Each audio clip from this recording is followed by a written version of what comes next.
ఒక పథకానికి ఆ పథకం ద్వారా ఆ ప్రాంతం బాగుపడాలి. దాని ద్వారా అక్కడ కొంతమందికి ఉపాధి కలగాలి. అలాగే ఆ ప్రాంతపు అభివృద్ధి కావాలని కేంద్ర ప్రభుత్వం డబ్బులు ఇస్తుంటుంది.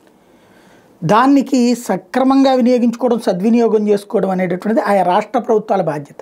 కానీ ఒక విచిత్రమైనటువంటి పరిస్థితి ఏంటంటే, కేంద్ర ప్రభుత్వపు నిధులు ఎట్లా దుర్వినియోగం అవుతాయి అనడానికి సాక్ష్యం ఆంధ్రప్రదేశ్లో ధరణి కోట, ఇప్పుడున్నటువంటి ఒరిజినల్ అమరావతి ఉంది కదా, ఆ అమరావతి దగ్గరలో ఉండేటటువంటిది ధరణి కోటలో నూనెగొండం చెరువు అనేది ఉంది.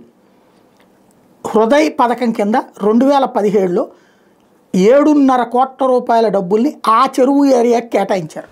ఎందుకు అంటే ఇది ఆ చుట్టూత పర్యాటకం, అంటే ఒక రోడ్డులాగా వేసి అక్కడ ఉండటానికి కాసేపు, అలాగే ధాన్య కటకం రాజధానిగా శాతవాహనులు పరిపాలించినటువంటి సందర్భంలో శత్రువులు కోట్లకు ప్రవేశించకుండా చుట్టూ బురద గుంట అంటారు కదా, అగర్త అంటారు, నీటితో ఉండే కాలువ, అడుగున పెద్ద బురద ఉంటుంది అనమాట.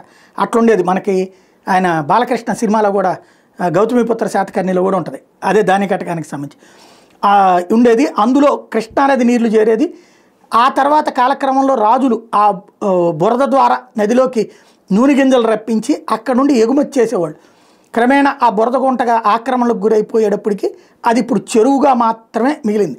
అగర్త అంటే కాలువ లాంటిది కాస్త చెరువుగా మిగిలింది.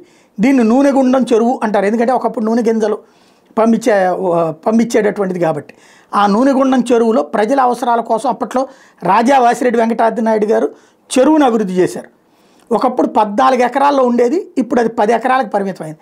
వారసత్వ సంపద కిందన ఈ చెరువుని రక్షించుకోవడానికి గారు కేంద్రం ఇచ్చిన నిధులతో గతంలో 2017 సంవత్సరంలో 7.5 కోట్ల రూపాయలు కేటాయించి ఆ చుట్టూతా కంచేశారు.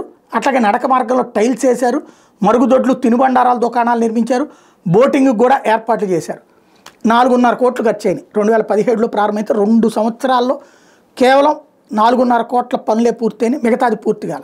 ఈలో ప్రభుత్వం మారింది, అది అక్కడెక్కడ వేసిన గొంగళ అక్కడ అయిపోయింది. ఇప్పుడు అది కాస్త ముళ్ళకంపలాగా మారిపోయింది. ఎంత చక్కటి టూరిజం డెవలప్మెంట్ చేసుకోవచ్చు. మనకి అమరావతికి వెళ్ళినటువంటి వాళ్ళందరూ అక్కడ చూడటానికి వెళ్ళి ఏర్పాటు చేయొచ్చు. అసలు ఏదైనా మనకి ఒక ప్లానింగ్ ఉంటుందా? డబ్బు పోయే శని పట్టినట్టు తయారవుతుంది మన దగ్గర రాజకీయాలు, అవినీతి కారణంగా.